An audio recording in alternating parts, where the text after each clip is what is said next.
பிப்ரவரி 28ஆம் தேதி ஈரான் தாக்கப்பட்டதுக்கு முக்கியமான காரணம் ஈரான் இல்லை. அப்போ என்ன ஆகும்னா, உலகத்தை மொத்தத்துக்கு கண்ட்ரோல் பண்ணது அமெரிக்காவோட ஆயுதங்கள் அப்படின்னு செகண்டரி தான். அமெரிக்காவோட கரன்சி அந்த டாலர் இருக்கு இல்லையா, அதுதான் உலகத்தை ஆட்டி படைச்சது. அந்த மிடில் ஈஸ்ட் ரீஜியனில் அமெரிக்காவோட ஒரு வேட்டை நாய் மாதிரி இருக்கிறது இஸ்ரேல். தேவையான நம்ம தலையாட்டக்கூடிய பப்பட் அரசாங்கத்தை நியமித்தா அந்த மொத்த இதையும் வந்து பெட்ரோலியம் ப்ராடக்ட் மொத்தத்தையும் நம்ம கண்ட்ரோல் பண்ணிக்கிற முடியும்.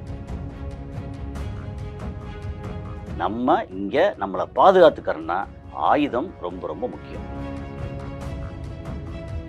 ஸோ பேட்ரியாட் வந்து அமெரிக்காவோட முக்கியமான ஏர் டிஃபென்ஸ் சிஸ்டம். ஓகே, அதை எல்லாம் வந்து அங்கே ஸ்ட்ராங்காக இருக்குது. அதையெல்லாம் நிறைய அடிச்சு நொறுக்கிட்டாங்க.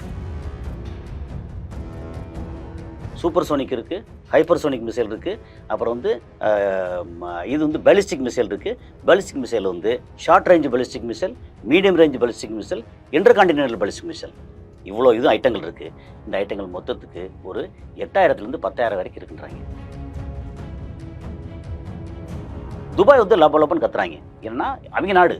அப்போ இவன் என்ன சொல்கிறாங்கன்னா, உங்கள் நாட்டை நான் தாக்கலை, உங்கள் நாட்டில் இருக்கக்கூடிய அமெரிக்க நிலைகளை தாக்குறேன். இதுக்கப்புறம் வந்து இன்டர்செப்ட் பண்ணுறதுக்கு வழி இல்லை. ஏன்னா அந்த சம்மந்தப்பட்ட தாடாக இருக்கட்டும், பேட்ரியாட்டாக இருக்கட்டும், அதோட பேட்டரி இல்லை ரேடார், அது எல்லாத்தையும் அடிச்சிட்டாங்க நிறையா.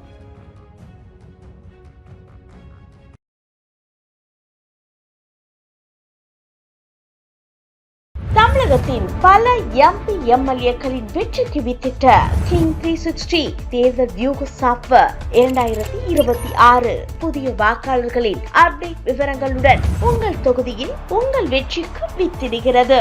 உங்கள் வாக்காளர்கள் தொகுதி, பூத், ஆண், பெண், வயது என பல வகைகளில் ஒரே நொடியில் உங்கள் விரல் நுனியில் bulk WhatsApp, bulk voice call, viral தேர்தல் பிரச்சாரங்கள், ட்ரெண்டிங் செய்திகள் என கிங் 360 தேர்தல் வியூக பணிகள் குறித்த விவரங்களுக்கு உடனடியாக இணைந்திடுங்கள். கிங் டிவி சொந்தங்கள் அனைவருக்கும் என் அன்பு வணக்கங்கள். இன்னைக்கு நம்ம இன்டர்வியூ செக்ஷன்ல நம்முடைய இணைஞ்சிருக்க சிறப்பு விருந்தினர் சர்வதேச செய்தி ஆய்வாளர் திரு கசாலி அவர்கள். வாங்க பேசுவோம் சார். வணக்கம் சார். வணக்கம் சுரேஷ். ஈரான், இஸ்ரேல், அமெரிக்கா போர் உச்சக்கட்டத்தில் போயிட்டு இருக்குங்க சார். அமெரிக்கா வந்து ஈரான் அழிக்கணுக்காக இந்த போர் ஆரம்பிச்சா எதுன்னு தெரியல. ஆனால் இப்போ இந்த ஒரு போரில் வந்து ஈரானோட கை ஓங்கி இருக்கு. ஈரான் சொல்லி வச்சு அடிச்சிருக்காங்க சார். இப்போ நேற்று கூட அமெரிக்காவுக்கு சொந்தமாக 2 கப்பல், எண்ணெய் கப்பலை அடிச்சிருக்காங்க. இன்னைக்கு காலை துபாய். இப்படி தொடர்ந்து வந்து ஈரான் வந்து அவங்களோட தாக்குதல் பண்ணிட்டு தான் இருக்காங்க. ஈரான் அமெரிக்கா போர் இது எப்படி பார்க்குறீங்க சார்? இது வந்து நம்ம கிங் டிவி நேயர்களுக்கு கொஞ்சம் டீட்டெயிலாக பேசிடுவோம்.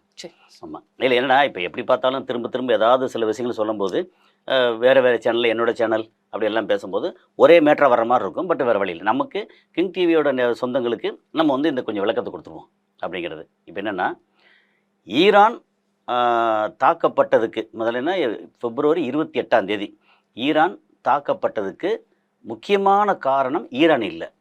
ஓகே, இப்போ அமெரிக்கா வந்து ஈரானை இஸ்ரேலோடு சேர்ந்து தாக்குச்சு. அது தாக்குனதுக்கு காரணம் தேவை வந்து அமெரிக்கா இல்லை.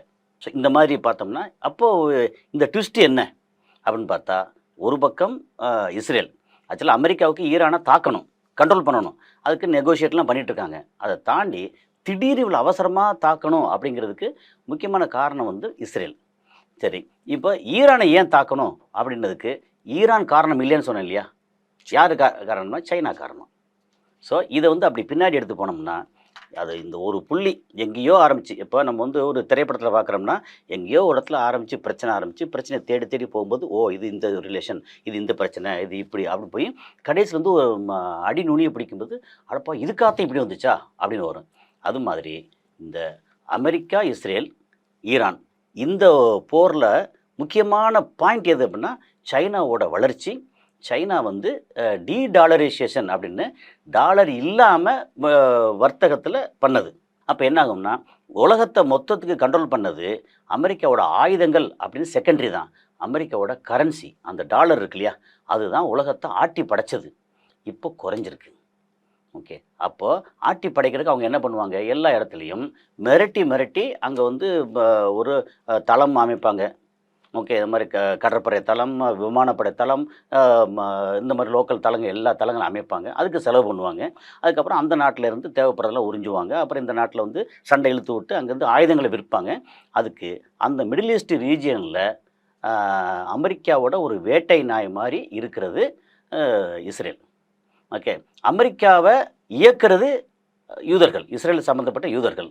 அமெரிக்கா மட்டும் அப்படி இல்லை. இந்த உலகத்தில் நீங்கள் வந்து இந்த இது பார்ப்பீங்கள்ல, பேங்கிங் சிஸ்டம் இருக்குல்ல, அந்த பேங்கிங் சிஸ்டத்துக்கு ஆரம்பமே யூதர்கள்.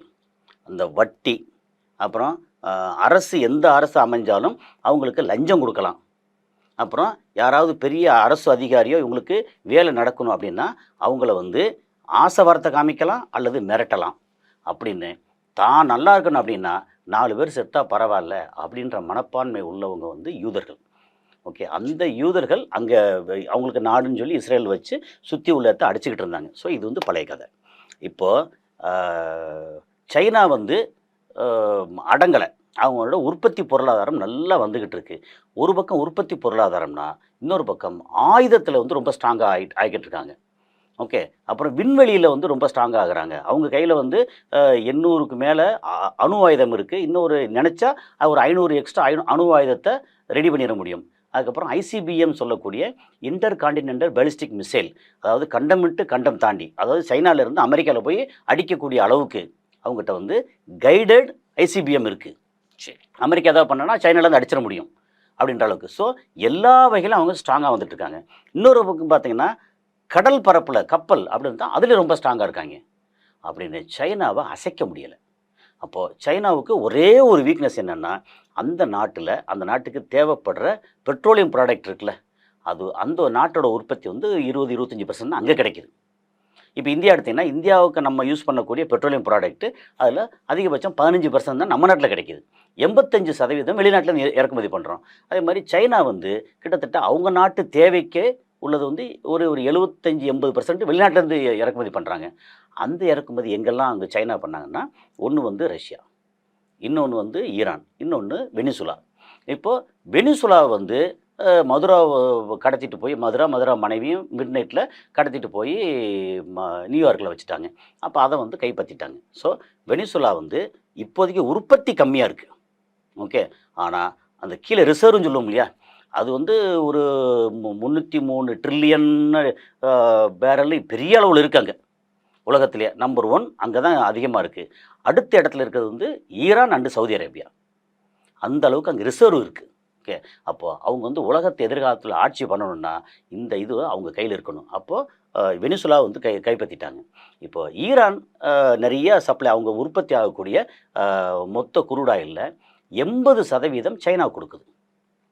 அப்போ சைனாவுக்கு கொடுக்குதுன்னா வெறுமனே இது கொடுக்குறது மட்டும் இல்லை, இந்த ஈரான் மேலே கடந்த 47 வருஷமாக அமெரிக்கா அது சம்பந்தப்பட்ட பொருளாதார தடை சேங்ஷன் பண்ணிகிட்டே இருக்காங்க. இதை கொடுக்கல வாங்கல இருக்கக்கூடாது, உங்களுக்கு வந்து அரபு நாடுலேருந்து கொடுக்கல வாங்கல இருக்கக்கூடாது, யூரோப் நாடுலேருந்து கிடையாது, இந்தியா மாதிரி ஏசியாவில் இருக்கிற இந்தியா மாதிரி நாடுகள்லேருந்தும் கிடையாது அப்படின்னு அப்படியே அவங்கள வந்து ஒதுக்கி வச்சுக்கிட்டே இருக்காங்க. ஏன்னா எப்போவுமே இப்போ உள்ள சூழலில் வந்து எந்த நாடும் தற்சார்பு பொருளாதாரத்தில் கண்டினியூ பண்ண முடியாது. நமக்கு இப்போ வேணும்னா நமக்கு வந்து இப்போ மைக்கு வேணும், இல்லை பைக்கு வேணும், எது வேணும் அப்படின்னா சொந்தமாக நம்மளே பைக்கு தயாரித்து நம்மளே பெட்ரோல் போட்டு அப்படின்னா பெட்ரோல் வந்து வெளிநாட்டிலேருந்து வரணும். ஸோ தற்சார்பு பொருளாதாரம் விவசாயத்தில் சில இடங்களில் சிலது ஓகே தான். ஆனால் இன்றைக்கி வந்து நம்ம கற்காலத்துக்கு போக முடியாது மாடர்ன் வேர்ல்டில். அப்போது உலகமே சுருங்கி ஒரு முழுமையான கிராமம் ஆன மாதிரி ஆயிடுச்சு. ஒருத்தருக்கு ஒருத்தர் சார்ந்ததாக இருக்கணும். அப்போது நான் தான் உத்தரவு போடுவேன் அப்படின்னு மார்க்கெட்டில் வரக்கூடிய 80களில் படங்களில் வந்த ரவுடிகள் இருப்பாங்க இல்லையா, அது மாதிரி நான் உத்தரவு போடுவேன், நீலாம் வந்து எல்லாம் அடங்கி போகணும் அப்படிங்கிற இடத்துல யாராவது ஒரு ஹீரோ மாதிரி ஒருத்த வந்து எந்திரிச்சு வந்து அடிப்பான் இல்லையா, அது மாதிரி சைனா வந்துட்டாங்க. ஸோ சைனாவை அமுக்கிறதுக்கு கண்ட்ரோல் பண்ணுறதுக்கு ஒரே ஒரு வழி, அங்கே மதுராவை எப்படி சொல்ல பிடிச்சாச்சு. இங்கே ஈரானில் வந்து பிடிக்கணும் அப்படின்னா என்ன பண்ணாங்கன்னா, பெருந்தலை இருக்குது அங்கே வந்து அயத்துல்லா கமேனி அப்படின்னு சொல்லி அவர் ஒரு 14 நாளைக்கு முன்னாடி அவரை வந்து போட்டு தள்ளிட்டாங்க மொத்தமாக. அப்போது அங்கே பெரிய ஆட்களை பூரா போட்டு தள்ளியாச்சுன்னா அதுக்கப்புறம் நமக்கு தேவையான நம்ம தலையாட்டக்கூடிய பப்பட் அரசாங்கத்தை நியமித்தா அந்த மொத்த இதையும் வந்து பெட்ரோலியம் ப்ராடக்ட்டு மொத்தத்தையும் நம்ம கண்ட்ரோல் பண்ணிக்கிற முடியும். அது சார், இந்த அமெரிக்கா. கேள்வியும் அதுதாங்க சார். ம். அது அமெரிக்கா வந்து போட்ட பிளான்னா ஈரானை கண்ட்ரோல்ல கொண்டு வரணும் அப்படின்னு, அங்க இருக்க வளங்களை நம்ம எடுத்துக்கணும் அப்படின்னு. ஆமாம். ஆனா அப்படி போட்ட பிளான் அப்படியே ஆப்போசிட்டா மாறிச்சு. ஏன்னா ஈரான் வந்து எல்லாம் சொல்லி அடிக்கிறாங்க, நான் இந்த இடத்துல தாக்க போதுனா அந்த இடத்துல தாக்குதல் நடக்குது. விஷயம். அப்ப இங்க இப்படி பார்க்கும்போது ஈரானோட கை ஓங்கி இருக்கா? ஆமாம், கண்டிப்பாக ஓங்கி இருக்கு. அது என்ன காரணம் வேறு இருக்கு இல்லையா? என்னென்னா இப்போ இவ்வளோ தூரம் பேசணும்ல, அப்போ சைனாவை அடிக்கிறதுக்கு ஈரானை வந்து ஒரு பகடக்காயாக பயன்படுத்தணும்னு நினைக்கிறாங்க. இப்போ அடிக்கிறதுக்கு எல்லாம் ஏற்பாடு பண்ணி 28ஆம் தேதி அடிக்கிறாங்க. அடிக்கிறதுக்கு முன்னாடியே 23ஆம் தேதியிலேருந்து பேச்சுவார்த்தை பண்ணுறாங்க சமாதானத்துக்கு. நீங்கள் வந்து ஒரு 700 பேரை அங்கே வந்து அரெஸ்ட் பண்ணி, எப்படின்னா டிசம்பர் 25 வாக்கிலேருந்தே 17 20 வாக்கிலேருந்தே அங்கே வந்து போராட்டம் நடக்குது அரசுக்கு எதிராக. என்ன காரணம்னா இவங்க வந்து இந்த மாதிரி பொருளாதார தடை விதிச்சாங்கல்ல, அப்போது பொருட்களோட விலை வந்து ரொம்ப ஜாஸ்தியாகுது. அப்போ மக்கள் வாங்க முடியலை, பசி வறுமை பட்டினி அப்படி இருக்குது. அப்போ வந்து இந்த போராட்டம் வீதியில் இறங்கி போராட்டம் நடத்தும்போது இதோடு சேர்த்து அமெரிக்கா இஸ்ரேல் இவங்கெல்லாம் சேர்ந்து என்ன பண்ண கலவரக்காரர்களை உள்ள விடுறாங்க. அப்போ கலவரம் நடக்குது. திடீர்னு போலீஸ்காரன் வர்றாங்க, துப்பாக்கி கையில் வச்சுருக்காங்க. அவன் துப்பாக்கி வெடிக்கலை, ஆனால் துப்பாக்கி குண்டு போட்டு செத்துருக்காங்க. அப்போ எப்படின்னு பார்த்தா கலவரக்காரர்கள் வந்து போராட்டக்காரர்களோட முகமுடியில் வந்து பண்ணாங்க. அதில் ஏகப்பட்ட பேரை வந்து பார்த்து அரெஸ்ட் பண்ணிட்டாங்க. ஆரம்பத்தில் பார்த்தா அங்கே கலவரத்தை பூரா நிறைய வந்து வீடியோ ஃபோட்டோலாம் வெளியே வந்துச்சு. ஒரு கட்டத்தில் அங்கே இன்டர்நெட்டை பூரா ஆஃப் பண்ணிட்டாங்க கவர்மெண்ட்டு. அப்போ இன்டர்நெட்டை ஆஃப் பண்ணால் நாங்கள் வந்து சொந்தமாக இது தருவோம் அப்படின்னு சொல்லிட்டு இந்த மாதிரி எலன் மஸ்கோட ஸ்டார் லிங்க் வந்து கொடுத்தாங்க. ஒரு 50,000 யூனிட்டு. ஒரு யூனிட் நம்ம ரூபாய்க்கு வந்து 35,000 40,000 கணக்கு சொன்னாங்க. 50,000 யூனிட் ஃப்ரீயாக கொடுத்துருக்காங்க. இவங்கெல்லாம் அமெரிக்கன் வந்து ஃப்ரீயாக கொடுக்குற ஆட்களா? தனக்கு தேவைன்னா பண்ணுவேன். அதை என்ன பண்ணிட்டாங்க, எவங்க எல்லாம் இருக்கோ அவனை பூரா அரெஸ்ட் பண்ணாங்க. அப்புறம் ஐயோ இது என்னது இல்லை அப்படின்னு சொல்லிட்டு எல்லாம் க்ளோஸ் பண்ணிட்டாங்க. ஸோ நெட்வொர்க்கிங் அங்கே இல்லை. அந்த மாதிரி எல்லாம் பண்ணிட்டாங்க.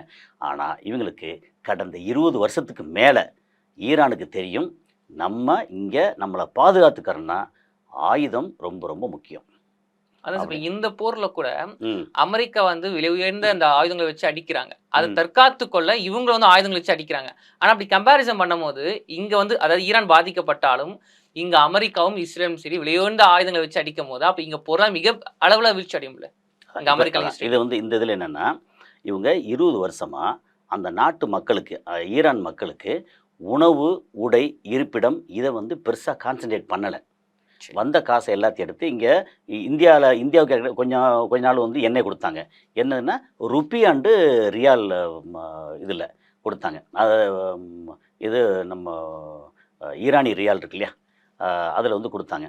அப்புறம் அமெரிக்கா சொன்னாலாம் இந்தியா நிறுத்திடுச்சு. ஆனால் இந்த இதில் வந்து சைனாவிலேருந்து சைனாவுக்கு ஆயில் கொடுக்குறாங்க. சைனாலேருந்து மருந்து பொருள், உணவுப் பொருள், டெக்னாலஜி, எலக்ட்ரானிக் ஐட்டம் அப்படின்னு நிறைய வந்து அங்கேருந்து வருது. அது போக இந்த ராக்கெட்டுக்கு தேவைப்படுற வெடிபொருள் எல்லாமே வந்து சைனா வந்து சப்ளை பண்ணுது. இவங்க வந்து பதிலுக்கு ஆயில் சப்ளை பண்ணுறாங்க. அப்புறம் ரஷ்யாவுக்கு என்னென்னா 20 வருஷம் ஒப்பந்தம் போடுறாங்க. ரஷ்யா வந்து ஒரு கட்டத்தில் தோற்று போகுமோன்ற ஒரு சூழல் வந்துச்சு. அந்த நேரத்தில் இவங்க வந்து ஷாஹித் ட்ரோன்னு சொல்லி ஒரு பயங்கர ஃபேமஸ் ட்ரோனு, ஒரு 25 லட்ச ரூபா மதிப்புள்ள ஒரு ட்ரோன் அது. ஓகே, அதை வந்து ஆயிரக்கணக்கில் அங்கே சப்ளை பண்ணாங்க. அதனால ரஷ்யா கை வந்து ஓங்குச்சு. அதனால ஒரு முக்கியமான திருப்பம் வந்துச்சு. அது வந்து இவங்க தான் மேனுஃபேக்சர் பண்ணுறாங்க. அது வந்து பார்த்தா கிட்டத்தட்ட 30,000 சொல்கிறாங்க அவங்க மேனுஃபேக்சர் பண்ணியிருக்கிறது. இன்னொரு தரவு என்ன சொல்லுது அப்படின்னா 80,000 ட்ரோன் இருக்குன்றாங்க, பல வெரைட்டி ட்ரோனு. அப்போ இவங்க நிறைய இது பண்ணி வச்சுருக்காங்க. சரி, இப்போ இதில் வந்து இந்த மிசைல் இருக்குல்ல, மிசைல் வந்து இஸ்ரேல் அண்டு அமெரிக்காவோட ஆயுதங்களை விட இந்த ஆயுதம் உயர்ந்ததா அப்படின்னு கேட்டிங்கன்னா உயர்ந்தது இல்லை. ஓகே, ஆனால் அதுக்கு அந்த வலிமைக்கு சற்றும் குறையாதது. ஸோ கிட்டத்தட்ட ஈக்குவலாக இருக்குது அப்படிங்கிறது. ஆனால் இவங்க கையில் வந்து ஏற்கனவே 20 வருஷமாக செஞ்சு வச்சுருப்பாங்கல்ல, அது பழைய மிசைல். ஓகே, பழசு எல்லாத்தையும் வந்து எடுத்து வச்சு அடிக்க ஆரம்பித்தோன்னே பழசை பூரா அனுப்புகிறாங்க. அனுப்பும்போது இதை வந்து ரிட்டாலியேட் பண்ணணும்ல, வானத்தில் அடிக்கணும்ல, அதுக்கு வந்து இவங்களுக்கு இந்த அயன்டோம் சிஸ்டம், தாடு, பேட்ரியாட்டு, இந்த பேட்ரியாட்டுன்ற வார்த்தையெல்லாம் நம்ம வந்து 90களில் கேட்டிருப்போம். என்னென்னா இந்த சதாம் ஹுசேன் குவைத்தை பிடிக்கும்போது அவர் அனுப்பிச்சது வந்து ஸ்கட்டு, இது திருப்பி அடித்தது வந்து பேட்ரியாட். ஸோ பேட்ரியாட் வந்து அமெரிக்காவோட முக்கியமான ஏர் டிஃபென்ஸ் சிஸ்டம். ஓகே, அதை எல்லாம் வந்து அங்கே ஸ்ட்ராங்காக இருக்குது. அதையெல்லாம் நிறைய அடிச்சு நொறுக்கிட்டாங்க. அது இதெல்லாம் பார்க்கும்போது ஈரான்கிட்ட எவ்வளோ கை இருக்குது ஆயுதங்கள் யாராலையும் கரெக்டாக சொல்ல முடியாது. இப்போ நான் சொன்னால் கூட நான் வந்து பல இடங்களில் டேட்டா எடுத்து சொல்கிறது என்னென்னா, மிசைல் இருக்குல்ல, மிசைல் வந்து குரூஸ் மிசைல் இருக்குது, சப்சோனிக் இருக்குது, சூப்பர்சோனிக் இருக்குது, ஹைப்பர்சோனிக் மிசைல் இருக்குது, அப்புறம் வந்து இது வந்து பாலிஸ்டிக் மிசைல் இருக்குது. பாலிஸ்டிக் மிசைல் வந்து short range ballistic missile, medium range ballistic missile, intercontinental ballistic missile, இவ்வளோ இது ஐட்டங்கள் இருக்குது. இந்த ஐட்டங்கள் மொத்தத்துக்கு ஒரு 8000லேருந்து 10,000 வரைக்கும் இருக்குன்றாங்க. இன்னும் இவங்க இது வரைக்கும் ஏவி இருக்கதே வந்து 1000க்குள்ளே தான் ஏவி இருக்காங்க. ஓகே, இதே மாதிரி நீங்கள் ட்ரோன் எடுத்திங்கன்னா 80,000 ட்ரோன் இருக்காங்க. ஆனால் ஆக்டிவாக இருக்கிறது ஒரு 30,000 ட்ரோன் இருக்குன்றாங்க. அதில் வந்து ஒரு 3000 4000 மொத்தம் அனுப்பிச்சிருக்காங்க ட்ரோன். ஏன்னா ட்ரோனுங்கிறது எப்படின்னா, இப்போது நீங்கள் ஏவுகணையை அனுப்பிச்சாலும் சரி, ட்ரோன் அனுப்பிச்சாலும் சரி, அது போட்டு திரும்பி வராது. இப்போ நீங்கள் வந்து F-35 விமானம் எடுத்தீங்கன்னா, விமானத்தில் கீழே வந்து 2 இல்லை 4 இல்லை 6 ஏவுகணையை வந்து வச்சுருப்பாங்க. ஒரு இடத்துக்கு மேலே பறந்து போகும்போது ஒரு இடத்துக்கு விட்டாங்கன்னா அந்த இடத்த போய் தாக்கும். ஆனால் அந்த ஃப்ளைட்டு திரும்பி வந்துடும். அந்த ஃப்ளைட் வந்து அமெரிக்காவிலேருந்து வரணும் அப்படின்னா அமெரிக்காவிலேருந்து பறந்து வர வேண்டியதில்லை. அது வந்து கப்பலில் கொண்டு வருவாங்க. அந்த கப்பல் தான் வந்து USS ஆப்ரஹாம் லிங்கன். இன்னொரு கப்பல் வந்து USS ஜெரால்ட் ஃபோர்டு அப்படிங்கிறது. அந்த கப்பல்லாம் வந்து இங்கே கடலில் இங்கே நிற்கிது. அந்த கப்பலுக்கு பாதுகாப்புக்கு வந்து டெஸ்ட்ராயர் கப்பல் நிற்கிது. அது போக வேறு வந்து வெர்டிக்கல் லான்ச்சர்னு சொல்லி லான்ச் டியூப்னு அது ஒரு நிற்கிது. அப்படின்னு எக்கச்சக்கமான இது வச்சுருக்காங்க கடலை. இந்த பக்கம் மெடிட்ரேனியன் சி, மத்திய தரைக்கடல், இந்த பக்கம் வந்து கல்ஃப் ஆஃப் ஓமான் வளைகுடா. இதில் எல்லாத்துலேயும் பயங்கரமாக நிற்கிது. நிலத்தில் பார்த்திங்கன்னா ஈரானுக்கு சுற்றியே இது சைடில் வந்து ஒரு பக்கம் அசர்பைஜான் இருக்குது. அசர்பைஜானில் தளங்கள் பெருசாக இல்லை. ஆனால் இங்கே பார்த்திங்கன்னா சவுதி, UAE, கத்தார், ஓமானில் இருக்குது. ஓமானை மட்டும் இப்போ அடிக்காமல் விட்டுருக்காங்க. காரணம் மத்தியஸ்தம் பண்ணதுனால. மற்ற எல்லாத்துலேயும் இருக்குது. ஆனால் என்ன பண்ணிட்டாங்க, முதல்ல வந்து பேச்சுவார்த்தைக்கு வந்தாங்க. 700 பேரை தூக்கில் போட போகிறோன்றதை தூக்கில் போடாதீங்கன்னாங்க. சரி, ஓகே, போடலை. சரி, அப்போ உங்கள்கிட்ட வந்து இந்த யுரேனியம் என்ரிச்மெண்ட் இருக்குன்னாங்க. அந்த யுரேனியம் என்ரிச்மெண்ட் வந்து நீங்கள் நிறுத்தணுன்னாங்க. சரி, நாங்கள் நிறுத்திக்க பேச்சுவார்த்தைக்கு வர்றோம். அப்புறம் இந்த மாதிரி இது இருக்குல்ல பாலிஸ்டிக் மிசைல், அந்த பாலிஸ்டிக் மிசைல் வந்து ஈரானில் இருந்து இஸ்ரேல் வரைக்கும் போகக்கூடிய தூரம் இருக்குது. அந்த தூரத்தை குறைக்கணுன்னாங்க. அது குறைக்க முடியாது. அப்போ பேச்சுவார்த்தை. அதுக்கப்புறம் ட்ரோனு, நீங்கள் ட்ரோன் டெக்னாலஜி இதெல்லாம் பெருசாக பண்ணக்கூடாது. இல்லை, அதை பண்ண முடியாது. சரி, பேச்சுவார்த்தை அப்படின்னு ஃபஸ்ட்டு பேச்சுவார்த்தை வந்து ஓமானில் வச்சு மத்தியஸ்தம் பண்ணாங்க. அமெரிக்கா என்ன பண்ணாங்க, ஓமானை முதல்ல வந்து துருக்கியில் பேச்சுவார்த்தைன்றது ஈரான் வந்து துருக்கி வேண்டான்ட்டாங்க. அப்போ ஓமான் பேச்சுவார்த்தை ரைட்னா ஓமானில் போனாங்க. பேச்சுவார்த்தை எடுத்தோடனே ஃபெயிலியர். அடுத்து ஜெனீவாவில் பேச்சுவார்த்தை, முதல் ரவுண்டு ஃபெயிலியர், 2வது ரவுண்டு பரவாயில்ல ஆனால் ஃபெயிலியர், 3வது ரவுண்டு சரி பரவாயில்லையே அப்படின்னு இந்த பிப்ரவரி 23 அந்த வந்துட்டு இருந்தாங்க. அப்போது பேச்சுவார்த்தையில் அடுத்த 4வது ரவுண்டில் டிராஃப்டை வந்து சரி பண்ணி ஓகே நம்ம ஒத்துக்குருவோன்ற இடத்துல நம்ப வச்சு திடீர்னு 28ஆம் தேதி அங்கே என்ன பண்ணாங்கன்னா, அந்த அயத்துல்லா கமிட்டி தான் சுப்ரீம் லீடர். அவருக்கு கீழே தான் பெசஸ்கியான் அப்படிங்கிற பிரசிடெண்ட்டு, அதுக்கப்புறம் இவர் லாரிஜானின்னு ஒருத்தர் இருக்கிறாரு, அவர் வந்து அட்வைசர் அப்படின்னு எல்லாமே அவருக்கு கீழே. ஓகே, அதில் IRGCன்னு ஒன்று இருக்குது. எப்படின்னா இஸ்லாமிக் ரிப்பப்ளிக் காட்ஸ் கார்ப் அப்படின்னு அவங்க கையில் தான் வந்து இராணுவ இதில் இருக்குது. அது IRGC நேவல் அப்படின்னு இருக்குது. அது வந்து பார்த்தா கடல் சம்மந்தப்பட்டு, அப்புறம் ஏர்ஃபோர்ஸ் தனியாக இருக்குது அப்படின்னு அவ்வளோ முக்கியமான பெருந்தலைகள்லாம் அண்டர் கிரவுண்டில் இவங்க வந்து கூடி பேச போகிறாங்க. அந்த விஷயம் வந்து அமெரிக்காவுக்கும் இவங்களுக்கும் இஸ்ரேலுக்கு லீக் ஆகி இந்த நேரத்தில் போட்டு தள்ளிடுவோம், இவங்க வந்து தயாராக இல்லை, போட்டு தள்ளிடுவோம்னு கரெக்டாக வந்தாங்க. பங்கர் பஸ்டர்னு கேள்விப்பட்டிருப்பீங்க. கீழே வந்து போய் அடிக்கும். ஒரு 220 அடி வரைக்கும் கீழே போய் அடிக்கும். அப்போ 220 அடி அப்படின்னா நமக்கு வந்து ஒரு மாடி வந்து 10 அடி கணக்கு வச்சோம்னா 22 ஃப்ளோர் கீழே போய் அடிக்கும். சார், இன்னொரு குறுக்கிட்டு சொல்லுங்க.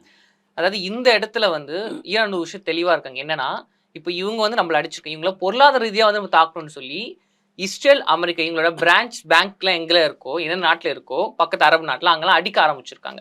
அப்போ இதன் மூலமாக அமெரிக்காவுக்கும் இஸ்ரேலுக்கும் இன்னும் பொருளாதார ரீதியான பிரச்சனைகள். அது லேட்டஸ்ட் என்ன காரணம்னா, அங்கே ஈரானில் இருக்கக்கூடிய பேங்க்கை வந்து அவங்க தாக்குனாங்க. அதாவது இதுக்கு முன்னாடி இந்த தாக்குதலில் என்ன பண்ணாங்கன்னா, இஸ்ரேல் வந்து ஸ்கூலை தாக்குனாங்க. அதெல்லாம் பேசிட்டோம். இப்போ வந்து ஈரானில் இருக்கக்கூடிய இந்த டீசலேஷன் பிளான்ட், தண்ணி சுத்திகரிப்பு இருக்கு இல்லையா, அந்த குடி தண்ணி இதெல்லாம், அந்த பிளான்ட்டை தாக்குனோன்னே இவங்க வந்து நேராக டெல்லவியூவில் இருக்கக்கூடிய அந்த பிளான்ட் அங்கே தாக்குனாங்க. அதுக்கப்புறம் இது சம்மந்தப்பட்ட ஃபுஜேராவில் ஒரு பிளான்ட்டை தாக்குனாங்க. அதுக்கப்புறம் இங்கே வந்து இந்த தேக்கி வச்சுருக்கக்கூடிய அந்த ஆயில் இருக்குல்ல, அந்த ஆயில், அது போக ரிஃபைனரி, அதெல்லாம் தாக்குனாங்க. அதே மாதிரி ரிஃபைனரி இங்கேயும் தாக்குனாங்க, அரபு நாளில் தாக்குனாங்க. இப்போ சமீபத்தில் 4 நாளைக்கு முன்னாடி வந்து அங்கே பேங்கை தாக்குனாங்க. அங்கே பேங்கை தாக்கும்போது அதுக்கு பதிலடியாக வந்து இனிமேல் இஸ்ரேல் அண்ட் அமெரிக்கா சம்மந்தப்பட்ட அத்தனை வங்கிகளும் தாக்க போகிறோம்னு சொல்லி அறிவிப்பு கொடுத்தாங்க முந்தா நாள். ஓகே, அந்த அறிவிப்புனா அங்கே மக்கள் நீங்கள் 1 கிலோமீட்டர் தள்ளி இருந்துக்காங்க, நாங்கள் இந்த சம்மந்தப்பட்ட பேங்க்கை பூரா இப்போ வந்து சிட்டி பேங்க்னு வச்சுக்கோங்க உதாரணத்துக்கு, அது வந்து நம்ம இந்தியன் பேங்க் இல்லை, அரபு பேங்க், எந்த பேங்க் இல்லை, அது வந்து எப்படின்னா யூதர்களுக்கான பேங்க் அது. ஓகே, சிட்டி பேங்க்கு, ஹெச்டிஎஃப்சி, இந்த மாதிரி பல பேங்க் இருக்குது. இந்த மாதிரி அதான் உலகத்திலே பேங்கிங்கில் அவன் தான் கிங்கு. அந்த பேங்க்கு அமெரிக்கா சம்மந்தப்பட்ட பேங்க்கு இப்போவும் தாக்கியிருக்காங்க. ஏன்னா அங்கே ஈரானில் தாக்குனாங்க. ஈரான் எப்போவுமே அட்வான்ஸாக எதையுமே தாக்குனதில்லை. ஓகே, ஸோ இந்த மாதிரி பேங்கை தாக்குனா நான் உங்கள் பேங்க்கெலாம் தாக்குறேன், உங்கள் பேங்க் வந்து நான் அமெரிக்காவில் வந்து தாக்க வேண்டியதில்லை, இந்த ரீஜனில் அமெரிக்கா இருக்கக்கூடாது அப்படின்னு கடைசியாக என்ன சொல்லியிருக்காங்க அப்படின்னா, இதெல்லாம் தாக்கிட்டாங்க, இதை தாக்குனா துபாய் வந்து லப்ப லப்பன்னு கத்துறாங்க. ஏன்னா அவங்க நாடு. அப்போது இவங்க என்ன சொல்கிறாங்கன்னா, உங்கள் நாட்டை நான் தாக்கலை, உங்கள் நாட்டில் இருக்கக்கூடிய அமெரிக்க நிலைகளை தாக்குறேன். இது வரைக்கும் கத்தாரா இருக்கட்டும், Dubai, Qatar, Kuwait, Bahrain, UAE, Saudi Arabia, Oman, இந்த 6 வந்து ஜிசிசி அரப் கண்ட்ரி. நான் ஜிசிசி அரப் கண்ட்ரின்னு இருக்குது. அது பார்த்திங்கன்னா சிரியா, ஜோர்டான், லெபனான், பாலஸ்தீன், இதெல்லாம் நான் ஜிசிசி அரப் கண்ட்ரி. அப்புறம் முஸ்லீம் இருக்கக்கூடிய அரப்ஸ் இல்லாத ஆட்கள் இருக்காங்கல்ல, அவங்க வந்து பார்த்திங்கன்னா பெர்ஷியன், அது வந்து ஈரானில். அதான் இத்தனை இஸ்லாமிய நாடுகள் இருக்குது சார். இப்போ அவங்க என்ன சொல்லுவேன்னா, நாங்கள் அமெரிக்காவோட தளவாடம் தான் அடிக்கணும்னு சொல்கிறாங்க, ஆனால் பாதிப்பு அடையப்போ அந்த நாடுகள் தான். அப்போ துபாயாக இருக்கட்டும், சவுதி அரேபியா இருக்கட்டும், யூஏ இருக்கட்டும், அவங்களோட வாழ்வாதாரம் வந்து பாதிக்கப்படும். கண்டிப்பாக பாதிக்கப்படும். அப்போ ஏன் இடம் கொடுக்குற? பயங்கரமாக அடி வாங்கியிருக்கு இல்லையே, ஏன் இடம் கொடுக்குற? இப்போ யுஏஇ வந்து துபாயிலேருந்து அலைன் போகிற ரோட்டில் அமெரிக்காவோட பேஸ் வச்சுருக்காங்க. ஓகே, அந்த பேஸுக்கு நான் போயிருக்கேன் நான். ஓகே, அங்கே வச்சுருக்காங்க. அப்போது நீ உன் நாட்டில் அமெரிக்காவுக்கு ஸ்பேஸ் கொடுப்ப, இடம் கொடுப்ப, அப்புறம் அவங்களுக்கு பணம் கொடுப்ப, அவங்கள வர வச்சு எல்லாத்தையும் பண்ணிவிட்டு அங்கேருந்து என்ன தாக்க வருவான். அப்போ நான் எங்கே தாக்குறது? நீ ஏன் இடம் கொடுக்குற? நீ வந்து உன்னோட பாதுகாப்புக்கு நீ வச்சுக்கோ. நீ அமெரிக்காவை கொடுத்து அமெரிக்கா என்ன தாக்குறதுக்கு பண்ணாங்கன்னா அப்போ நான் உன்னை தாக்குவேன். ஆனால் இந்த பொதுமக்கள் இது வரைக்கும் தாக்கலை. அவன் தாக்குனது பூரா ஒரு இடத்துல வந்து ஒரு 30 மாடி கட்டத்தில் ஒரு 27 மாடி 28 மாடி தாக்குறாங்கன்னா அங்கே இஸ்ரேல் சம்மந்தப்பட்டவனோ அமெரிக்கா சம்மந்தப்பட்ட அதிகாரியோ இருக்கிறத கரெக்டாக தெரிஞ்சுக்கிட்டு அங்கே தாக்குறாங்க. ஏர்போர்ட்டில் வந்து எல்லாம் ஓப்பன் ஆயிடுச்சு, சரியாயிருச்சு அப்படின்னு சொன்னோன்னே ஏர்போர்ட்டில் ஒரு தாக்கல். ஏர்போர்ட்டை டேமேஜ் பண்ணலை, பயமுறுத்துகிற மாதிரி மட்டும்தான் தாக்கியிருக்காங்க. அது வந்து சிலரில் என்னென்னா அந்த அமெரிக்காவோட நிலைகளுக்கு போகும்போது இடையில இன்டர்செப்ட் பண்ணுறாங்கல்ல, அதோட டெப்ரிஸ் வந்து கீழே விழுவுது இல்லையா, அதுதான் நிறைய அங்கங்கே விழுந்திருக்கு. அப்படி பார்த்தா புர்ஜ் கலிஃபான்னு ஒரு டாலஸ்ட் டவர் அது பக்கத்தில் விழுந்தது. அதே மாதிரி புர்ஜ் அல் அராப்னு சொல்லி உலகத்திலேயே நம்பர் 1 7 ஸ்டார் ஹோட்டல் இருக்குது, அது கடலுக்குள்ளே இருக்கும். அது அந்த இதில் வந்து ஒட்டி விழுந்து அது எரிஞ்சது லேசாக. இப்படின்னு அவங்க தாக்குனது எல்லாமே அமெரிக்க நிலைகளை தாக்க போகிறாங்க. இடையில வந்து இன்டர்செப்ட் பண்ணாங்க. இதுக்கப்புறம் வந்து இன்டர்செப்ட் பண்ணுறதுக்கும் வழி இல்லை. ஏன்னா அந்த சம்மந்தப்பட்ட தாடாக இருக்கட்டும், பேட்ரியாட்டாக இருக்கட்டும், அதோட பேட்ரி, அதோட இந்த டேட்டா எடுக்கும் பார்த்தீங்களா ரேடார், அது எல்லாத்தையும் அடிச்சிட்டாங்க நிறையா. அது நீங்கள் சொல்கிற பார்த்தா இப்போ இந்த போரை ஆரம்பித்த அமெரிக்காவாக இருந்தாலும் முடிக்க போகுது ஈரான் தான். ஆனால் அந்த ஈரான் அந்த போரை முடிக்கணும் அப்படின்னா சில கண்டிஷன்லாம் சொல்கிறாங்க. முக்கியமான கண்டிஷன் சொல்லியிருக்காங்க. அதை பற்றி சொல்லுங்கள் சார். அந்த கண்டிஷன்னா ஒரு பெசஸ்கியான் ஒரு 3 கண்டிஷன் சொன்னார். அதில் வந்து பெருசாக இல்லாமல் இப்போ வந்து அவர் முஜ்தபா கமேனி, அயத்துல்லா கமேனி 2வது மகன், அவர் வந்து சொல்லியிருக்கிறாரு. நம்பர் 1 வந்து இந்த மொத்த ரீஜனில் இருக்கக்கூடிய அத்தனை தளங்களையும் விட்டுட்டு அமெரிக்கா வெளியே போகணும். ஓகே. நம்பர் 2 ஒரு 1000 பில்லியன் அல்லது $1 ட்ரில்லியன் நஷ்டஈடு கொடுக்கணும். நம்பர் 3 வந்து பாலஸ்தீனுக்கு தனிநாடு கொடுக்கணும். பாலஸ்தீனை தனிநாடு கொடுக்கணுங்கிறது வந்து பாலஸ்தீன மக்கள் மேலே பெரிய அபரிமிதமான அன்புல அப்படிலாம் கிடையாது. இது சொல்கிறது வந்து ஒருவேளை பார்க்குற ஆடியன்ஸ் வந்து தப்பாக கூட நினைக்கலாம். நாடுகளுக்கு எப்பவுமே அவங்களுடைய நலன் முக்கியம், அடுத்த நாட்டோட நலன் வந்து செகண்டரி தான். ஒருவேளை நீங்கள் நல்லா இருந்தீங்கன்னா நானும் நல்லா இருப்பேன்னா உங்களுக்கு நல்லா இருக்க வச்சுருப்போம். இப்போது உதாரணத்துக்கு பாலஸ்தீன் அப்படிங்கிறத வந்து 2 பகுதியாக இருக்குது. ஒன்று வெஸ்ட் பேங்குன்னு சொல்லி இப்போ ஒரு மாதிரி கிட்டத்தட்ட நீளமாக ஒரு பகுதின்னு வச்சுக்கலேன். அதில் இந்த கடைசியிலேருந்து சென்ட்ரலில் அப்படியே போகிறது இஸ்ரேல், லெஃப்ட் சைடில் இருக்கிறது காசா, ரைட் சைடில் இருக்கிறது வெஸ்ட் பேங்க் அப்படின்னு சொல்லக்கூடிய மேற்கு கரை. ஓகே. ஸோ இதில் வந்து இதை தனி நாடாக அறிவிச்சாச்சுன்னா ஓகே என்ன நடக்கும்? அரபு நாடுகள், இந்தியா, சைனா, இங்கே யூகே, அப்புறம் அமெரிக்கா எல்லாமே இந்த நாடுகளில் அவங்களோட இதை வந்து எம்பசியை கொண்டு வருவாங்க. அப்புறம் சைனா மாதிரி நாடு வந்து உடனே இன்வெஸ்ட்மெண்ட் பண்ணுவாங்க. உங்களுக்கு ரோடு போட்டு தரேன், போர்ட்டு தரேன், இது தரேன்னு. அப்புறம் காசாவுக்கு பக்கத்தில் காசா வந்து கிட்டத்தட்ட 40 கிலோமீட்டர் வந்து கடற்கரை, கிட்டத்தட்ட 10 கிலோமீட்டர் தான் வந்து விட்டு. ஓகே. ஒரு 360 ஸ்கொயர் கிலோமீட்டர் தான் மொத்த காசாவே. ஸோ இங்கே வந்து கடல் இருக்குது. அந்த கடலில் வந்து நேச்சுரல் கேஸ் அவைலபிள் இருக்குது. கண்டுபிடிச்சிருக்காங்க, ஆனால் எடுக்கலை. அதெல்லாம் பிடிச்சி எடுக்கணுங்கிறது தான் இவங்க வேலையை. மொத்த காசாலேருந்து 24 லட்சம் மக்கள் இருந்தாங்க, அதில் 5 லட்சம் மக்களை காணோம். ஓகே, ஸோ இது பிடிக்கிறது தான். அப்போ இப்படி வந்துருச்சுன்னா இவங்களுடைய முக்கியமான கோரிக்கை என்னென்னா, அப்படி காசாவுக்கு இது பாலஸ்தீனுக்கு தனி நாடுன்னு கொடுத்தாச்சுன்னா அது வந்து ஈரானுக்கு ரொம்ப நல்லது. அவங்களோட இன்வெஸ்ட்மெண்ட் வந்துடும், சைனாவோட இன்வெஸ்ட்மெண்ட் வந்துடும். இந்த ரீஜனில் பக்கத்தில் வந்து உதாரணத்துக்கு ஏதாவது பிரச்சனைன்னு சொல்லி இஸ்ரேல் இவங்க காசாவை அடித்தா யார் அடித்த மாதிரி ஆகிடும்னா சைனாவை அடித்த மாதிரி ஆகிடும், ஈரான் அடித்த மாதிரி. ஏன்னா அவங்களோட எம்பசி இருக்கும், இப்போ எம்பசி கிடையாது. அப்போ தனிநாடு கொடுக்கணும் அப்படின்ற கோரிக்கை இது வந்துருச்சு. அப்படின்னா என்ன நடக்கும்னா, இஸ்ரேல் அவங்களுடைய பல்ல பிடுங்கின பாம்பாயிரும், அமெரிக்கா அதோட பொருளாதாரம் அதோ கதியாயிரும், வேறு வழி இல்லை. ஏன்னா அவங்களோட பொருளாதாரமே ஆயுத பொருளாதாரம். ஓகே, நன்றி சார். ஈரான் அமெரிக்கா போரை பற்றி நிறைய விஷயங்களை எங்க கூட பகிர்ந்துக்கிட்டீங்க. நன்றி, தொடர்ந்து பேசுவோம். தமிழகத்தின் பல எம்பி எம்எல்ஏக்களின் வெற்றிக்கு வித்திட்ட கிங் 360 தேர்தல் வியூக சாப்ட்வேர் 2026 புதிய வாக்காளர்களின் அப்டேட் விவரங்களுடன் உங்கள் தொகுதியில் உங்கள் வெற்றிக்கு வித்திடுகிறது. உங்கள் வாக்காளர்கள் தொகுதி, பூத், ஆண், பெண், வயது என பல வகைகளில் ஒரே நொடியில் உங்கள் விரல் நுனியில் bulk WhatsApp, bulk voice call, viral தேர்தல் பிரச்சாரங்கள், ட்ரெண்டிங் செய்திகள் என கிங் 360 தேர்தல் வியூக பணிகள் குறித்த விவரங்களுக்கு உடனடியாக இணைந்திடுங்கள்.